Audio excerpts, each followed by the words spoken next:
my propensity for talking beyond the schedule, I want to begin by thanking you for attending the series on Claire Keegan's Small Things Like These. I very much appreciate your kindness, your intellectual hospitality, and I'm very grateful to John for recommending the novel to me and for the very strong, intellectually deep programming that you provide here at the parish.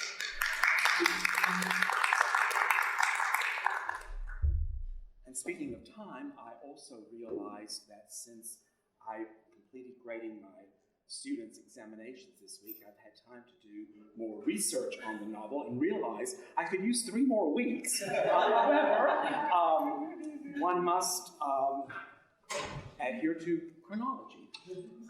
But speaking of time, in last week's class, we had concluded by discussing how, as a novelist, as a storyteller, Keegan has taken from the sacred linguistic domain and brought into the precinct of New Ross, this coastal town in Ireland, such words as Advent, Nativity, Epiphany, and Passion. She has taken these sacred events from a very strict sacred linguistic domain and has brought them into the precinct, into the life of Bill Furlong.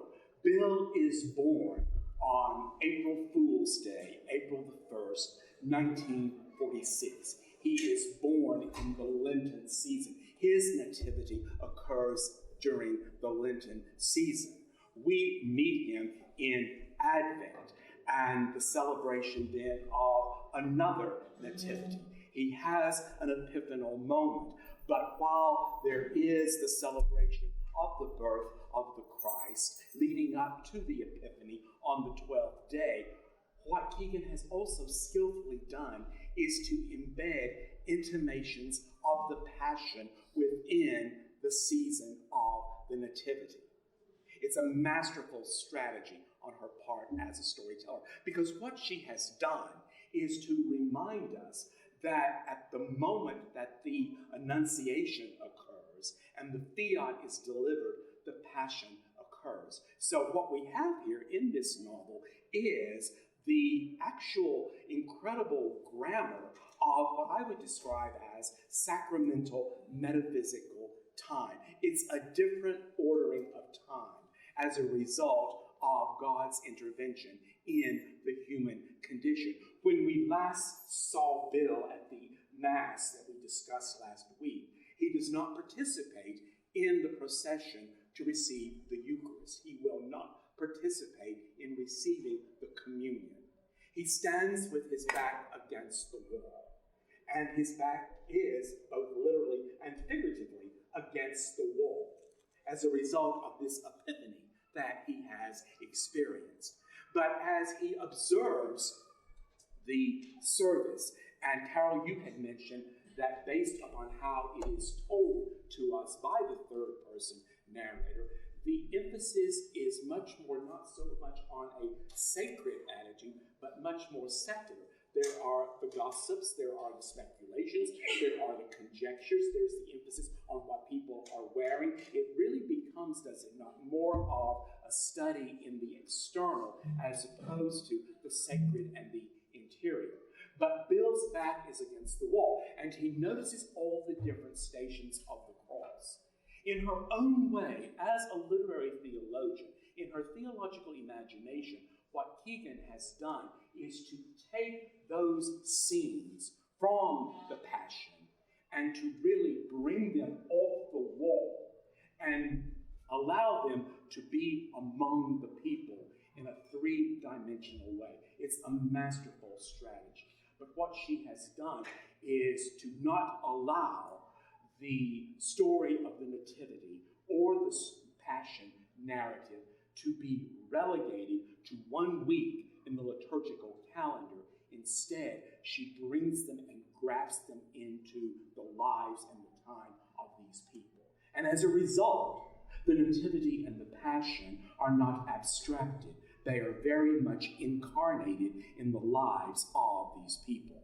We also had discussed how it is somewhat, I'm not going to use the word ironic, I'm going to use a stronger word. It's much more hypocritical. I think one of the hypocrisies that she calls to our attention is how the Irish in the Republic have resisted empire and have declared themselves independent of the British crown, of the empire. However, in this collusion of state and church, they have constructed another empire through the Magdalene laundries. And the behavior of this collusion is antithetical to the grammar of the Gospels.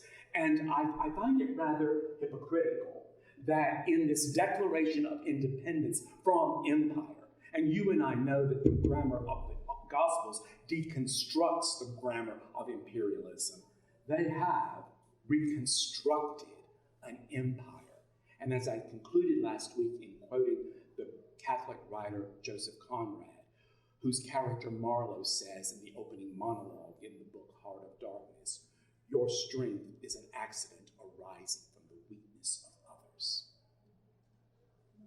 Questions or comments from last week's discourse before we begin?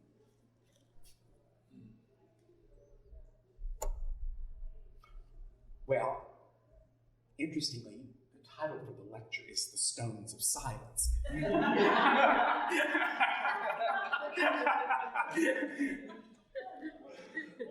But I do not interpret the silence in that way. In researching for today's discussion, I was quite excited to discover the antecedent or the genesis for Keegan's novel. And what we know is that art begins as an experiment in thought. And the thought of Keegan, the antecedent for creating this work of art, occurred in 2005, when in her own home county of Wexford, Ireland, a report was released from the diocese, the Ferns diocese, in which there was this official inquiry by the government into the allegations of the clerical sexual abuse. She heard, upon reading this report, of one of the victims of the institutional abuse, a young boy who had been discovered in a coal shed, locked in the shed when there was a delivery of coal.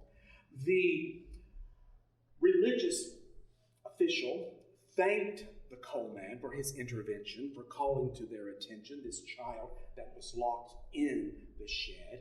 There was this show of washing the child and feeding the child, but once the coalman left, the child was returned to the shed. Hearing this story, reading this report, this becomes the imaginative point of entry for Claire Keegan to begin this thought experiment. How a society would allow such an appalling event to occur. And how would the coalman, now in possession of this knowledge, how would his life be affected? This is the point of entry, the antecedent for what we read in Small Things Like These. She is not a prolific writer, but she says that elegance is writing just enough. And as she says of the character that she has drawn into existence, her protagonist, Bill Furlong, that he is one who doesn't say that much. So a longer novel would have not suited his personality. But she also says that as a writer, she finds herself, and I quote, digging stony soil. That writing is digging stony soil, delving into the earth and discovering that it is not rich earth, but it has stones within it. And as a result, the cultivation of stony soil does not occur quickly and in one season. So it takes her 2 years to take this germ of a story, of this coalman's delivery, before she will endow Bill Furlong, and bring him into existence in this novel. She, as a writer, discovered that he would need a context, he would need a genealogy, he would need a backstory. And as a result, we have in this novel a portrait of two families. The family that he has known with his mother, as they are under the care of Mrs. Wilson, and then his own family of wife and 5 daughters. We have in this novel this merger of the two families, group portraits, and interestingly, consisting mostly of women.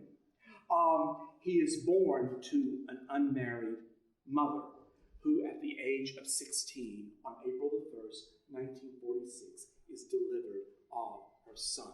She has been spared the fate of the fallen women who have been sent into the different institutions that are maintained by church and state. It's really interesting when you consider how this is a novel of two family portraits, primarily of women, and then you consider the plight, the fate of the women that are sent to the institutions. They are dehumanized in such a multivalent way. They are reduced to a stereotype. They lose their individual names. Sarah, we learn, is born Sarah, but she is referred to as Edna in the institution. Her name has been taken from her, her birth name. And then all of these women together become collectively generalized, abstracted, and stereotyped as fallen women. They're reduced to an adjective. They lose their individual identities and become collectively reduced to an adjective. And when you consider that the adjective is fallen, it is one that does not suggest a lack of hope, despondency, that there is no hope or redemption whatsoever. The fallen women. And not only are they reduced in their identity to this collective stereotype, this abstraction that suggests absolutely no hope whatsoever, they are marked not only by one single act that has occurred in their lives that has resulted in their being placed in the institution, but they're also marked physically so that when people know them, they will know that they're looking at a fallen woman because of what they do to their hair. Their hair is cut extremely crudely. So once, if they're ever in the public, they're recognized as among the fallen women. When Bill is taking Sarah to his home and is traversing the streets in which people have met him before and have spoken to him, when they see Sarah and they see that she is in her bare feet and that our feet are dirty, they no longer see that she is one of Bill's 5 daughters. And the narrator says they give him wide berth. They do not even speak to Sarah, and they do not even acknowledge Bill, as a result of his having by his side one of the fallen women who is marked by her uniform and by her hair. One of the ways to shame a woman was to cut her hair publicly. If you've ever seen the film that is set in Ireland, Ryan's Daughter, in the end, her head is shorn. During the Second World War, if a woman were complicit with the enemy and that complicity was discovered, she was publicly humiliated by the shearing of her hair. And so they are marked psychologically, they are marked physically, the fallen women. Comments or questions at this interval? Victor? Yes. It makes me think of the women in Iran who are purposefully cutting their hair. Yes. And also women in the 20s in the States who bobbed their hair. Mm-hmm. They didn't go with the norm of having the long, whatever hair. Right. So hair is like a control thing. They are making it that, which is wonderful. It's a way of their empowering it, because there is that idea that a woman's hair is her pride and glory. So if one has been prideful, Carolyn.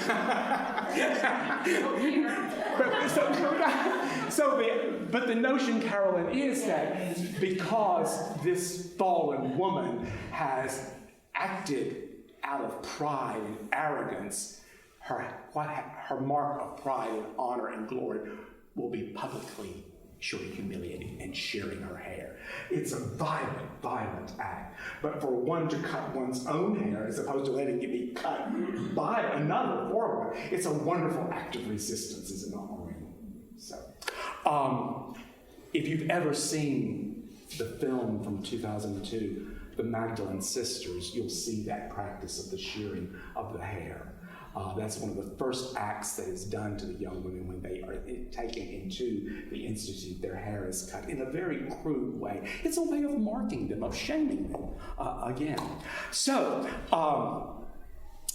Bill, now at age 39, who has his own familial responsibilities in the form of 5 young daughters and a wife to whom his occasional acts of spontaneous generosity she perceives as a threat to their own status, to their own well-being. We have here drawn so very effectively this socioeconomic context. It is a bitterly cold winter in an era of layoffs and immigration.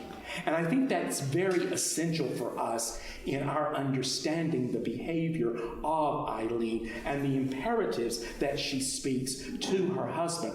Her instinct, understandably, is to protect her family. And when you read the German philosopher Hegel's argument on tragedy, Hegel says that tragedy subsists in the battle of right against right.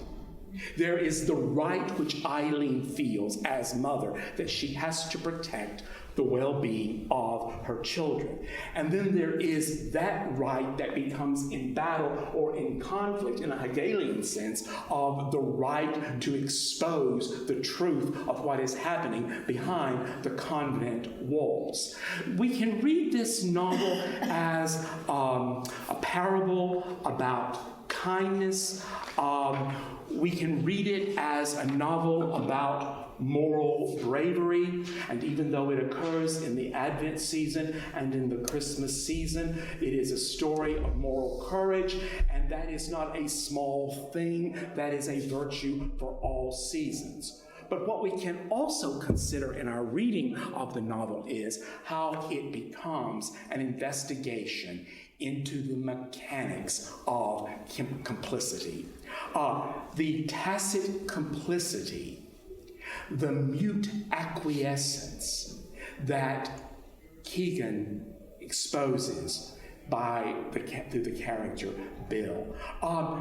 This is what we have to consider, that we know.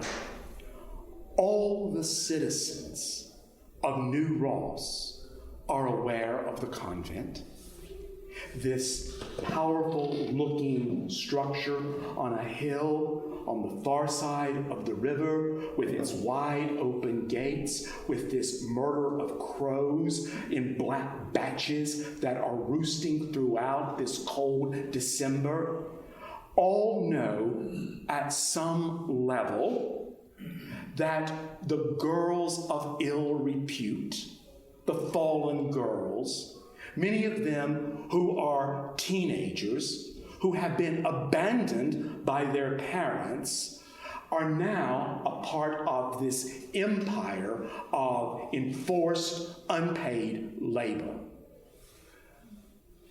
Bill's mother, at the age of 16, becomes with child. Her parents abandoned her. She could have had the fate, could she not have, in one of these institutions, were it not for the intercession of the Protestant widow, Mrs. Wilson. But what we have to argue is that this is known among the population of New Ross. And Bill Furlong is among those who is in possession of this knowledge. It's kept very quiet, but the mechanics of complicity, this tacit complicity, this mute acquiescence, and to borrow from the writings of the Irish Nobel laureate Seamus Heaney, all of the members of New Ross, all of the inhabitants, are guilty of casting what Seamus Heaney refers to as, and I quote, the stones of silence. Isn't that a powerful expression? The stones of silence. We think of that scene from the Gospel according to St. John about casting the first stone. And yet, figuratively, all of the inhabitants of New Ross are guilty for casting the stones of silence and participating in this communal acquiescence. It is, however, Bill Furlong who articulates the first moral reaction against this mute acquiescence when he says to Mrs. Keogh, who, upon transacting the bill for the meal, comes from behind the counter, turns her back on the tables, puts the change in his pocket, and then gives him some advice. This is from page 93. When Furlong handed her the notes, she put them in the drawer, then came out from behind the counter with the change and stood in close, turning her back on the tables. You'll put me right if I'm wrong, I know, Bill. But did I hear you had a run-in with herself above at the convent? Now, just stopping at that question alone and what we can infer from that statement. And notice how very theatrical, how carefully staged this encounter is. She comes from behind the counter in her role as the proprietor of the cafe, close proximity, turns her back so that this can be kept private, and says, did I hear you had a run-in with herself at the convent? Notice the use of the pronoun, with herself. She doesn't even have to name Mother Superior. She doesn't even have to name her in religion. The fact that she is herself. And we know the antecedent of the feminine pronoun. And what's suggested by that is, Bob, just how powerful, how influential the control over which this mute acquiescence is shown. Furlong's hand tightened round the change, and his gaze dropped to the skirting board, following it along the base of the wall as far as the corner. I wouldn't call it a run-in, but I had a morning up there, aye. 'Tis no affair of mine, you understand, but you know you'd want to watch over what you'd say about what's there. Keep the enemy close, the bad dog with you, and the good dog will not bite. You know yourself. He looked down at the pattern of black interlocking greens on the brown carpet. Take no offense, Bill, touching his sleeve. 'Tis no business of mine, as I've said, but surely you must know these nuns have a finger in every pie. And they're not the only ones with fingers in the pie. This is a pie of collusion. And there are several hands in the mixture. These are two distinct religious orders. There is the order that has the school at St. Margaret's, then there is the order at the convent of the Good Shepherd. But as Mrs. Keogh, in inserting herself in Bill's life, says, they belong to different orders. You can't side against one without damaging your chances with the other. Comments? Well, just real quick, just the other part of the collusion, when he thinks about taking the young girl to the parish priest, and he says, no, that's not going to get anywhere. That's not gonna Right. So the collusion, that's at the clergy level as well. Both church and state in collusion, exactly. It's a very curious pie with many hands in it. It's the pie of collusion. And there are many that have the recipe. It's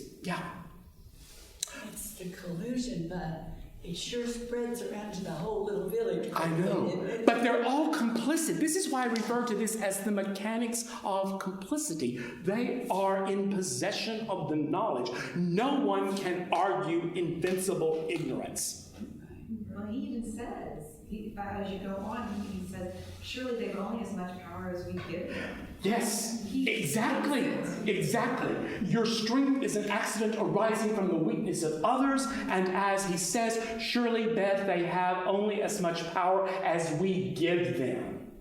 But it's the first moral statement that puts this in perspective. It is quite a truthful statement, but then it becomes incumbent upon those in possession of the knowledge to disempower them. They are successful to the degree that they are allowed to be successful. I think it's interesting, and I really just realized this, that some of these people probably are going along with this because they believe that these young women are fallen and they belong there. Exactly. So, yeah. That's and I also think it's interesting that she used the word run-in. You had a run-in. Mm-hmm. And that, as you described, that scene is so subtle. And how does this woman know? Yeah. That's a good question. Yeah, run-in is a euphemism for collision. Yeah. I mean, let's face it. It's euphemism. It's a euphemism for collision, for colliding. Know that, who told her? Yeah. That occurred. But I think what's so frightful is how she isn't there. She has heard this. This is all by word of mouth, by the organ of speech, and how it has spread so very quickly, how others have become and offered this cautionary bit of advice to him. Patrick? Yeah, well, she says 3 different times, she goes, "'Tis no affair of mine, take no offense, don't mind me." And what I realize is she understands that he may disrupt the equilibrium in the whole community. Exactly. So she is really going from her own self-serving needs. She's not her overall purpose is not to soothe him and give him perspective. It's to preserve herself and her economic livelihood and her society. Because her linens go to the laundry. Right, yeah.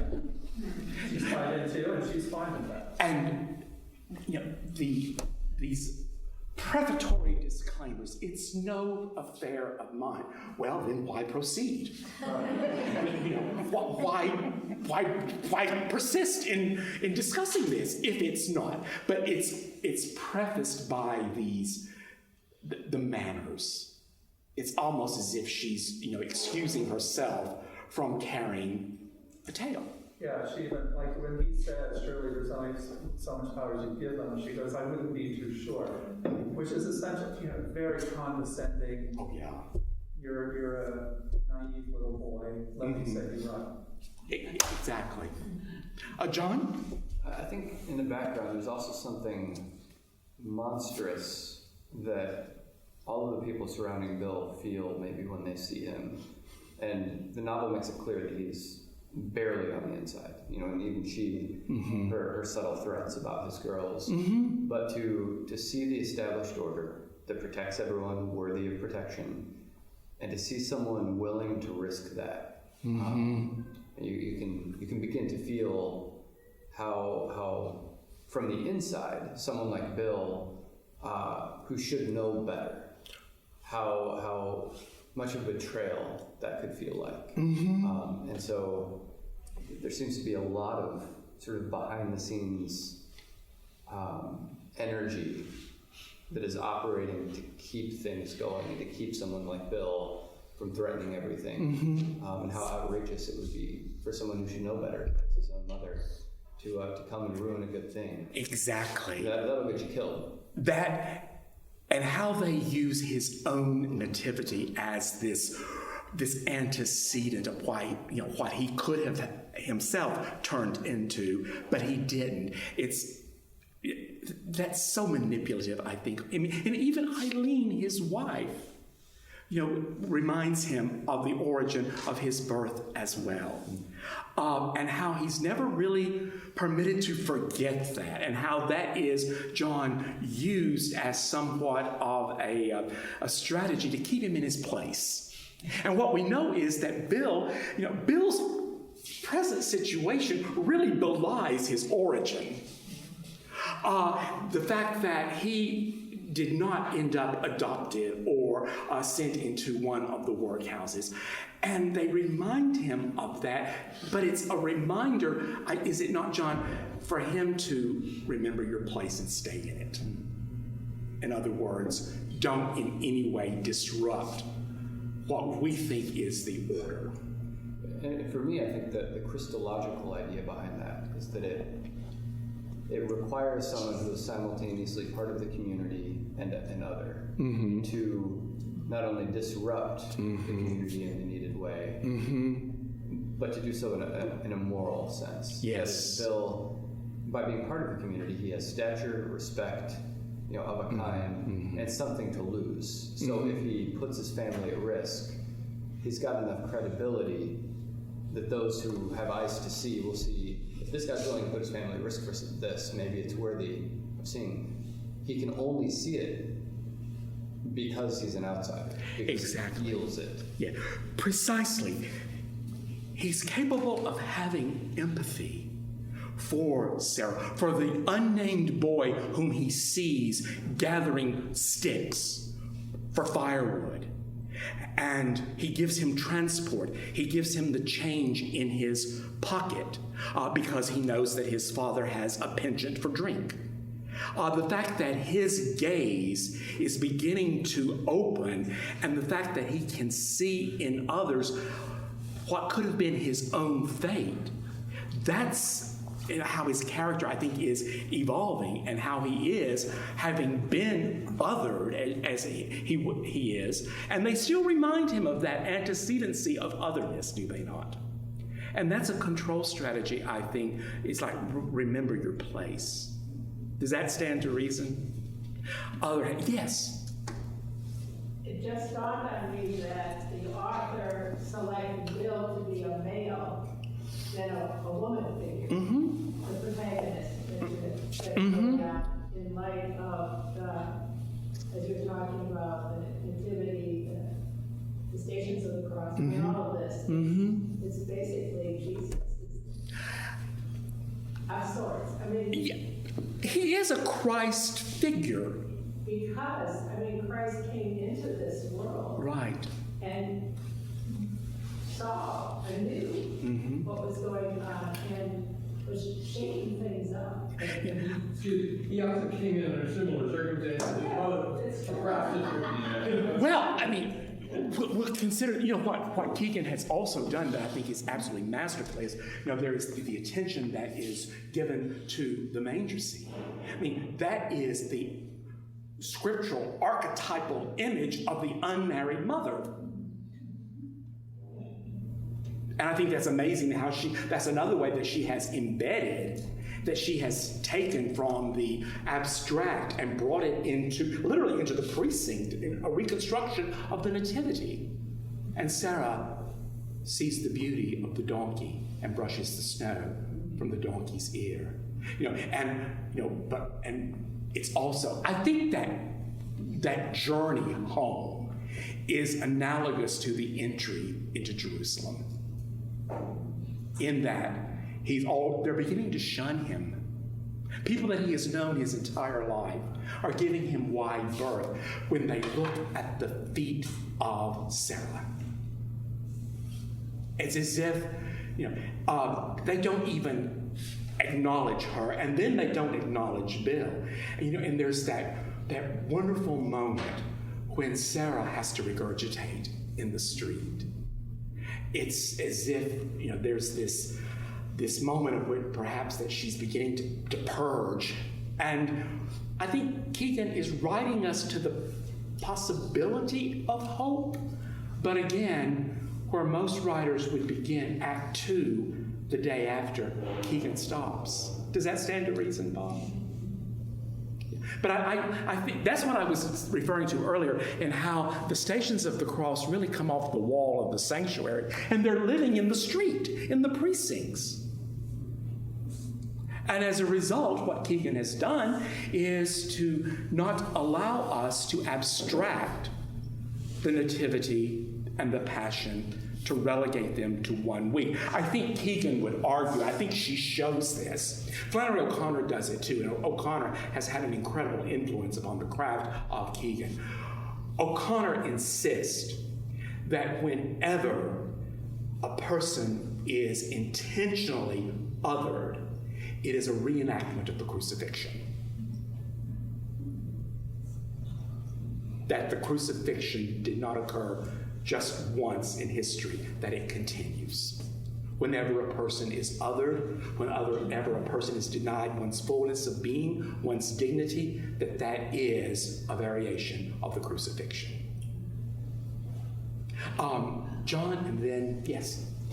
In keeping with your opening statement about how in this novel, passion and nativity coincide, I was just thinking about, this is on my page 78, when the Mother Superior, when Bill opens the card that he receives from the Mother Superior, it is of the Holy Family, but it's the flight into Egypt, which they undertake because the dominant power is irritated that someone would come to challenge his power, and they have to leave town. Yes. And I don't think I'd realized how threatening that card is. Oh, I know. It is indeed. Well, first of all, I find it as a part of this theater, as I refer to it, that she would just happen to have upon her person the card. I mean, it is such a power play. I mean, she is regaining this power differential. And here it's almost like hush money, but also the image on the card taking flight. And who knows, Bill and his family may very well have to take flight. Yeah. Exactly. And we know that there's a wave of immigration from Ireland to England to try to find a better way of life. Will they have to immigrate? Will they have to take flight? Yes. Something John said earlier made me think, Will Furlong is an outsider, but as the reader, we're outsiders. So it's easy to see from this view, all the things that are happening wrong, and how can these people be complicit and do all these things and stay silent? But we have nothing to lose. If we are in that situation, and we have something to lose, or we've grown up in that area, and everybody's staying quiet, it's easy to stay quiet. Yeah. And let life, whatever life you have that is somewhat decent, continue. Yes. And so I don't know, I guess I struggle with that piece of like, we can say, oh my gosh, look what's happening. But the same situation happens over and over and over again. Acquiescence. Exactly. Yes. If we don't talk about it, it will go away. Right?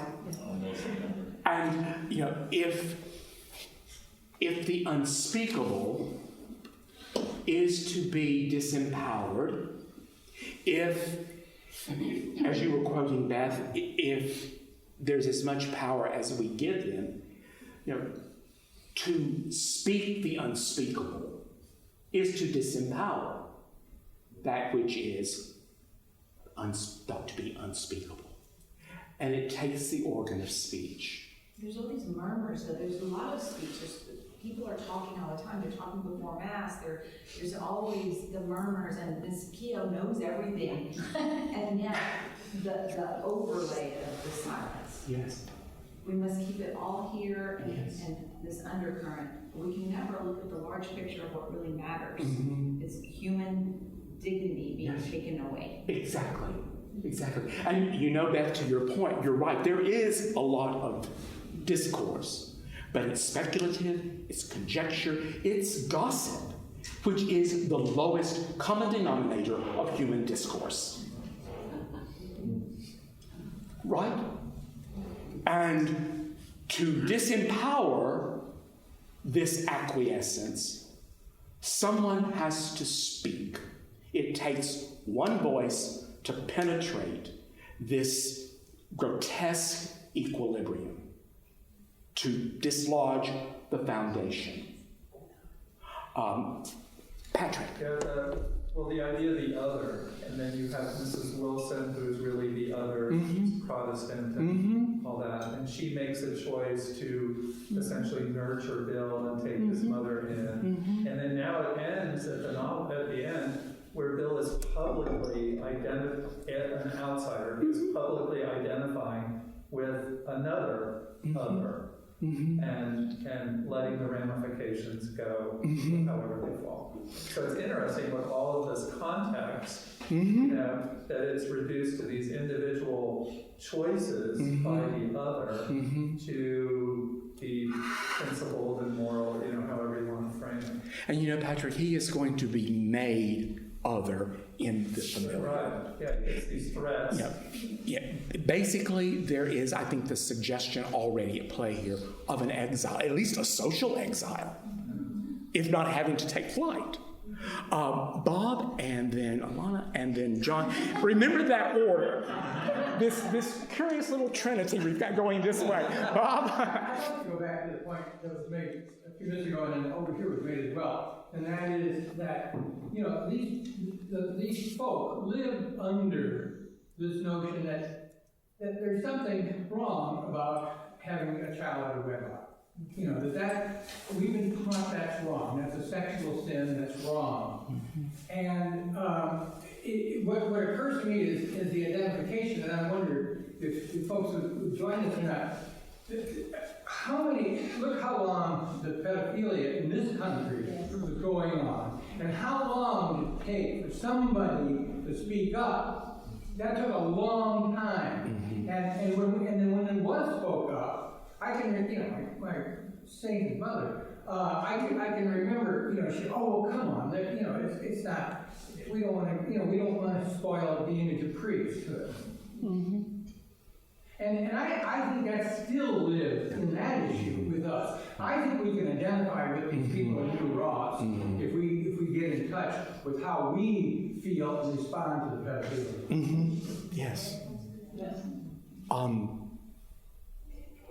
My comment probably diverts from that a little bit too much, but the fact that Ms. Wilson is a Protestant, and that's the absolute only choice I think the author could make. I just wondered what you think about that she's the one, rather than being a Catholic, who... Well, I think she's Protestant in a variation of the word. What she does is a protest. We're told that both for Bill's mother and for Mrs. Wilson that their religious sensibility is described by the same adjective, lukewarm. But I think she is Protestant in a fuller sense of the word, in that what she does is an act of protest. It is an act of protest against reducing an individual to an adjective. It is an act of protest of just simply abandoning someone. I mean, Bill's mother has been abandoned by her own family. You know, it's as if she has brought shame upon the entire family's history. And so as if she's this pollutant, and so therefore she has to be dismissed and exiled and removed. So I think Mrs. Wilson very much is Protestant, not so much in terms of a religious identity as just out of a protest of kindness against what could happen to the young woman. Does that stand to reason? I could see her being a little bit of a pariah in the community that. Well, yes. Yeah. Setting all this in motion. Yeah. And in our first discussion, we were discussing how, the idea of the heroic, you had mentioned that perhaps Mrs. Wilson should be brought into the company of those who commit very heroic actions, and I very much agree with that. But even though they may look down upon her, both for being a Protestant and also for her act of protest, she has the financial means whereby she doesn't have to defer to what they think of her. She has a wonderful independence, certainly, but she uses it to attend to others. She doesn't use it to encase or to insulate herself. She is, I think, the representation of caritas. And we certainly don't see that behavior by the actions of the people in the streets. Does that stand to reason? John? I think my comment does pick up more on what Patrick and Bob were saying. There's something to be said about the very human need and communal need to believe in the decency of those who hold power. We have to believe that, in some sense, for us to live, whether it's priests or athletic coaches or the police, or we can go down the list of people who we need. If they don't have a kind of moral standing that we can believe in, life becomes very difficult. And so we make these transactions. But what I was thinking of was something you said, that Bill is able to speak. And I wonder too, and this picks up on what Patrick was saying, speech is not enough here. He could say some things, but there would be a story or an argument, or what he does is, it goes beyond speaking. It becomes more of a speech act. He brings the other into his house. He blends the world, and then makes the community responsible for how they're going to deal. This other person is where the other people are. She's in hell where she belongs. But then he brings her into his home, which is heaven, which is on the other side of this divide. Will they be, will these boundaries shatter? Will they be othered to preserve sort of heavenliness of this community? But what's clear is that the community cannot remain the same. Right. They are now in crisis, and he's put them there. Whatever they do, now it will change for good or for ill, which is frightening. I think it is for any community. It is to face whether it's priest abuse or a coach who's dismissed from school. When that becomes public, people have to reorganize their relationship, and that none of us want to do that. Right. We all have children. Right. We all have something at stake. And as we've discussed before, Keegan writes us into the what if. Other questions? Yes, please. I just wonder, what Bob was saying, just what patriarchy has to be. What she's saying about that. I'm wondering if you had any thoughts. Well, it's interesting that there is such a strong feminine principle represented throughout the book, but yet it is against this patriarchy, both in the government and in the church as well. It's a rather curious aspect, is it not, that you have a very strong maternal feminine principle represented, but against this backdrop of patriarchy. So I think it begs the question, to what end? Your thoughts? Well, just the thought that Bill is the one, a man is the one who has that feminine energy, really, for lack of a better word. Right. That he is the nurturer. He is the one that's willing.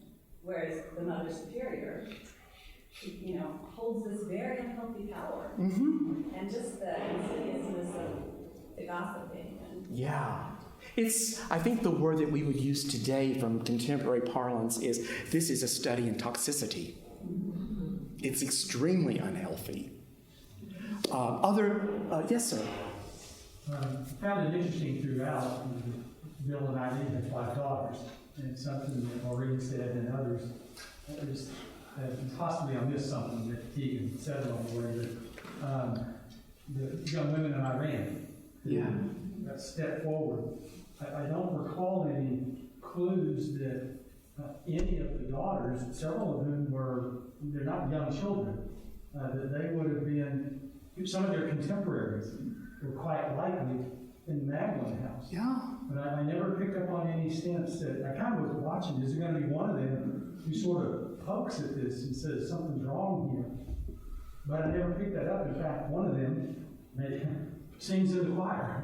Mm-hmm. Is literally part of the choir. Mm-hmm. And I don't know if I missed something there. Well, she was trying to get at something. Well, Eileen is very defensive about the fact that she's very critical of Bill giving his loose change to others, and it's brought up that they have daughters too, and of course Eileen is very defensive that they're not like the ones to whom you're giving change. They're not like those. So she's trying very much, I think, to preserve this insular silo existence. Is she not?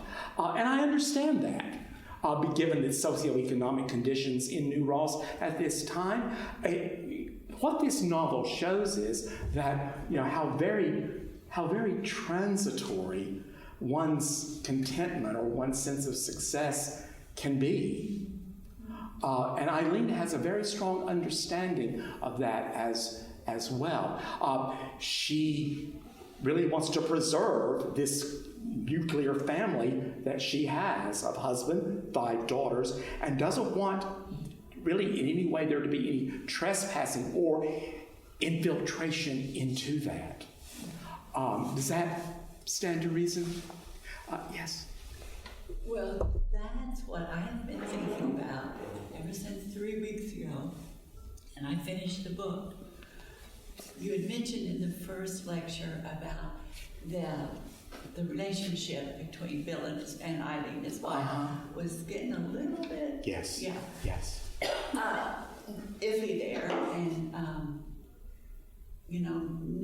not as close as that used to be. Right.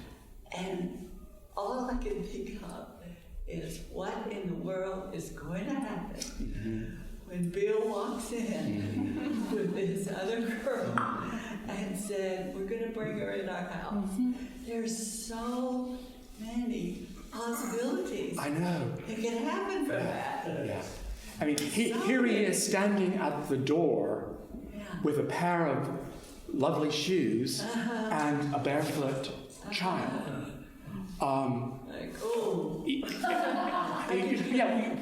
When they cross the threshold, the what if, precisely.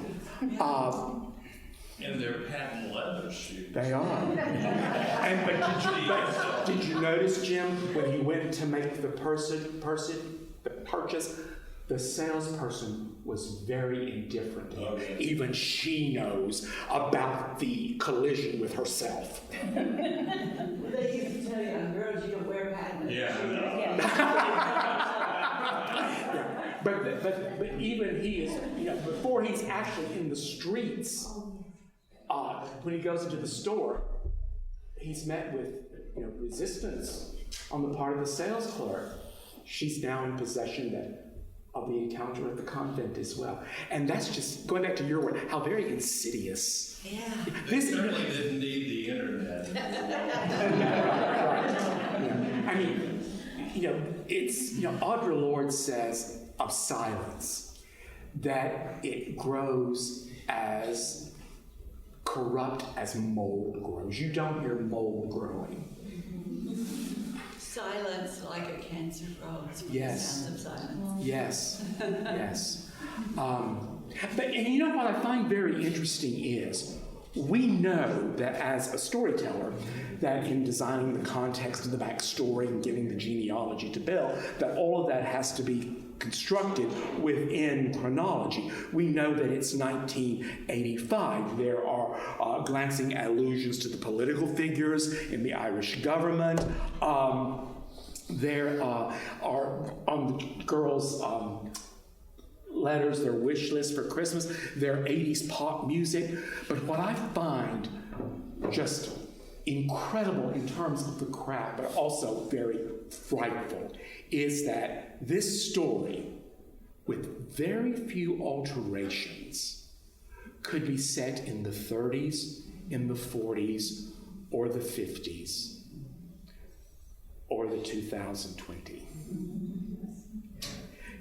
And I think that's the point that Keegan is driving here as storyteller.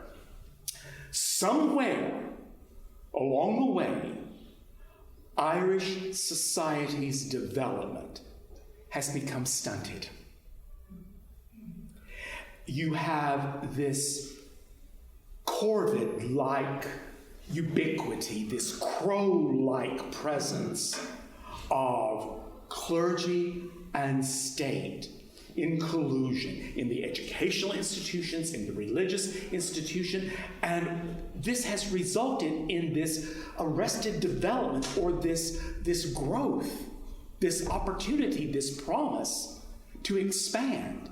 And it's set in 1985, but that's just a mere particularity or an incidental of the setting with which an artist has to work in this thought experiment. And that I find quite frightful as well. It's the pop music of the 80s. It's the people in political office in 1985. But really what she has done in another way is to collapse chronology. The prose is unadorned. It should be. I think in her own way what she has done is to take Bruegel's painting and to paint it in this novel. The images of a dog looking for food, the image of a crow compared to a parson pecking at an empty box. All of her gaze, the focus, the particularities, they become analogous to the scenes and the personages represented in Bruegel's painting of the winter hunt scene. It begins with the yellow trees of October, and then it goes into the cold, overcast December. You have interwoven into the novel also some of the wonderful colloquialisms and turns of phrases, again, which are rather ironic. For example, when Bill and Sarah come into the convent, and Bill is mindful that he is tracking mud onto the convent floor, the Mother Superior says, "Where there's muck, there's luck." Yes. Well, that's not some little nice aphorism that you say in polite society to a guest, "Don't worry about tracking in the mud." Oh no, where there's muck, there's luck. That could be the motto of this convent, because these young women represent, from her perspective, the muck of society. Yet in that muck, they find luck through indentured servitude and profit. There is, Bill drops a spoon, and that's a superstition that means a visitor is coming. There's a legend that the River Barrow, that Bill envies in its incorrigible contours, that every year the river demands 3 drownings.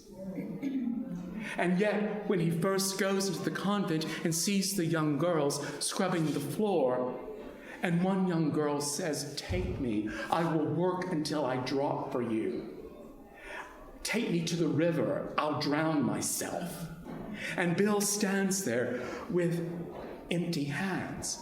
I think it's suggested, of Pilate in a way, of the empty hands. He doesn't know what to do. But when you think about Bill as we have seen him, at birth, he lies in a Moses basket.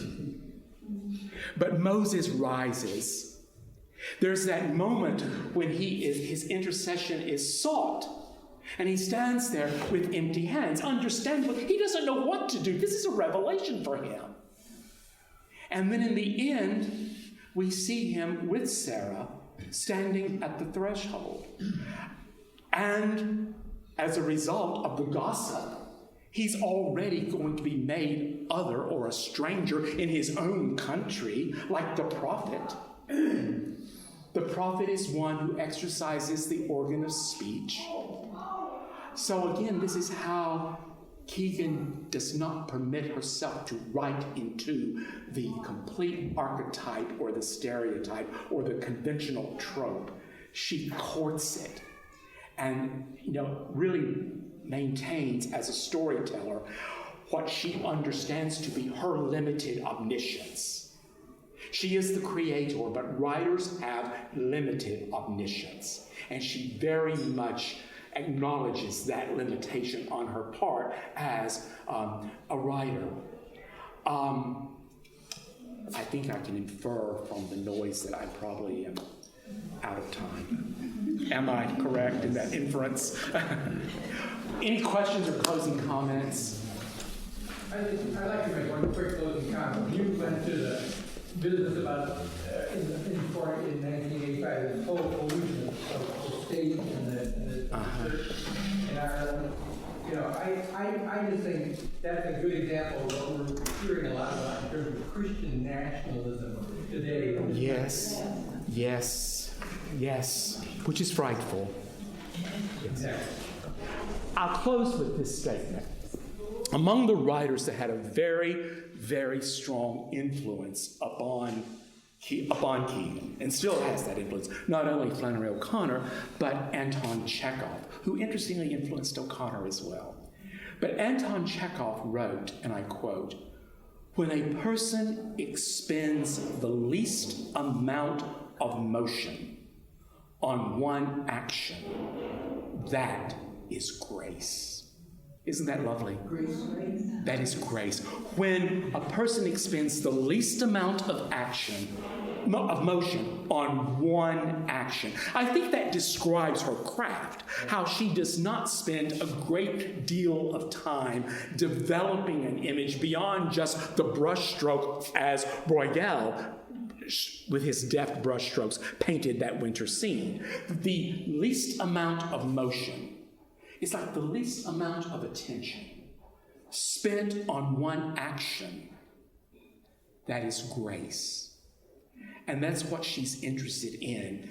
The difficult consequences of the decision that Bill makes to bring Sarah to the threshold, we know not.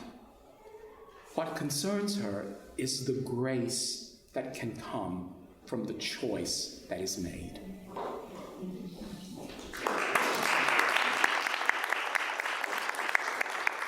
I just think that's so lovely, the least amount of motion on an action.